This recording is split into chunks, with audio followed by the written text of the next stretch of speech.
కూటమి ప్రభుత్వం అధికారంలోకి వచ్చి 7 మాసాలే అవుతా ఉంది. కానీ జరుగుతున్నటువంటి పోరాటం 4 సంవత్సరాలుగా జరుగుతూ ఉంది. అంటే 3.5 సంవత్సరాలు వైఎస్ఆర్ కాంగ్రెస్ పార్టీ అధికారంలో ఉండగా ఈ పోరాటాన్ని ముందు తీసుకెళ్ళింది. పోరాటం చేస్తున్నటువంటి కార్మిక సంఘాలకి అండగా నిలబడింది. అన్ని రకాలుగా కూడా ప్లాంట్లో పనిచేస్తున్నటువంటి కార్మికులకి ప్లాంట్ని కాపాడేటువంటి బాధ్యత ఆ రోజు ప్రభుత్వంలో ఉన్నటువంటి జగన్మోహన్ రెడ్డి గారు ముఖ్యమంత్రిగా తీసుకున్నటువంటి సందర్భాన్ని కూడా ఈ సందర్భంగా మీ ద్వారా ప్రజలకు తెలియజేస్తూ ఉన్నాం. ఇది మేం చెప్పినటువంటి మాట కాదు. నిన్న కేంద్ర మంత్రి కుమారస్వామి గారు వారు ఇచ్చినటువంటి ప్రెస్ బ్రీఫింగ్లో 2018, 19, 2021, 22, 2021 2 సంవత్సరాలు కూడా స్టీల్ ప్లాంట్ లాభాల్లోకి వచ్చింది. 930 కోట్ల రూపాయలు 2020, 2021 సంవత్సరంలో లాభాలు ఆర్జించింది విశాఖపట్నం స్టీల్ ప్లాంట్. 2021 జనవరి 21వ తారీఖున దీన్ని ప్రైవేటైజ్ చేయాలని చెప్పి ఆ రోజు ప్రభుత్వం నిర్ణయం తీసుకుంది. తీసుకున్నటువంటి నిర్ణయాన్ని ఏదైతే స్టీల్ ప్లాంట్కి సంబంధించినటువంటి డిజిన్వెస్ట్మెంట్ కోసం తీసుకున్నటువంటి నిర్ణయాన్ని అప్పుడున్నటువంటి ప్రభుత్వం తీవ్రంగా వ్యతిరేకించింది. వ్యతిరేకించి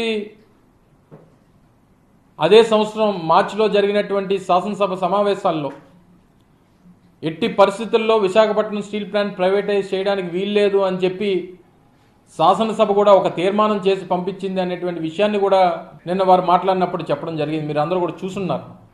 ఆ రోజు జరిగినటువంటి శాసనసభలో జరిగినటువంటి చర్చలో కూడా అప్పుడున్నటువంటి మా పరిశ్రమల శాఖ మంత్రి గౌతమ్ రెడ్డి గారు ఆ తీర్మానాన్ని ప్రవేశపెడితే ఆ తీర్మానాన్ని బలపరుస్తూ మాట్లాడినటువంటి అవకాశం కూడా ఆ రోజు శాసనసభలో నేనే దాన్ని బలపరుస్తూ మాట్లాడడం, దాని తర్వాత శాసనసభ దాన్ని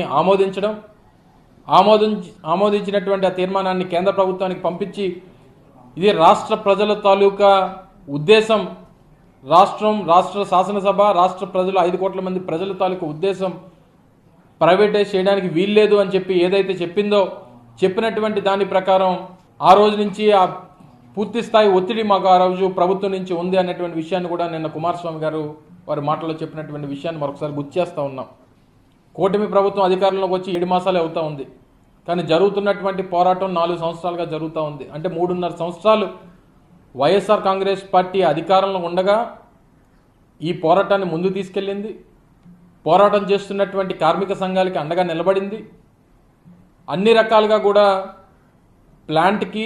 ప్లాంట్లో పనిచేస్తున్నటువంటి కార్మికులకి ప్లాంట్ని కాపాడేటువంటి బాధ్యత ఆ రోజు ప్రభుత్వంలో ఉన్నటువంటి జగన్మోహన్ రెడ్డి గారు ముఖ్యమంత్రిగా తీసుకున్నటువంటి సందర్భాన్ని కూడా ఈ సందర్భంగా మీ ద్వారా ప్రజలకు తెలియజేస్తూ ఉన్నాం. ఇది మేం చెప్పినటువంటి మాట కాదు.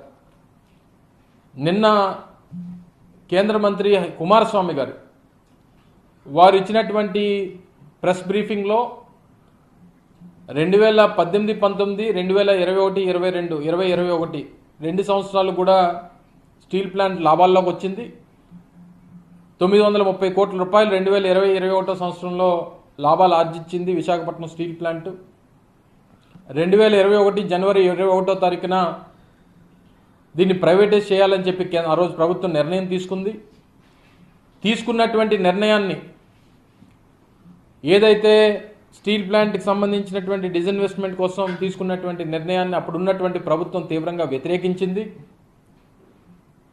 వ్యతిరేకించి అదే సంవత్సరం మార్చిలో జరిగినటువంటి శాసనసభ సమావేశాల్లో ఎట్టి పరిస్థితుల్లో విశాఖపట్నం స్టీల్ ప్లాంట్ ప్రైవేటైజ్ చేయడానికి వీల్లేదు అని చెప్పి శాసనసభ కూడా ఒక తీర్మానం చేసి పంపించింది అనేటువంటి విషయాన్ని కూడా నిన్న వారు మాట్లాడినప్పుడు చెప్పడం జరిగింది. మీరు అందరూ కూడా చూస్తున్నారు.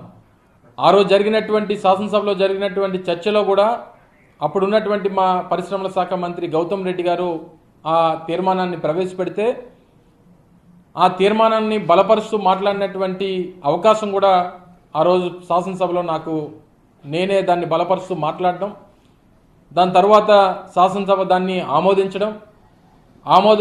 ఆమోదించినటువంటి ఆ తీర్మానాన్ని కేంద్ర ప్రభుత్వానికి పంపించి ఇది రాష్ట్ర ప్రజల తాలూకా ఉద్దేశం, రాష్ట్ర శాసనసభ రాష్ట్ర ప్రజలు 5 కోట్ల మంది ప్రజల తాలూకా ఉద్దేశం ప్రైవేటైజ్ చేయడానికి వీల్లేదు అని చెప్పి ఏదైతే చెప్పినటువంటి దాని ప్రకారం ఆ రోజు నుంచి ఆ పూర్తి స్థాయి ఒత్తిడి మాకు ఆ రోజు ప్రభుత్వం నుంచి ఉంది అన్నటువంటి విషయాన్ని కూడా నిన్న కుమారస్వామి గారు వారి మాటల్లో చెప్పినటువంటి విషయాన్ని మరొకసారి గుర్తు చేస్తూ ఉన్నాం.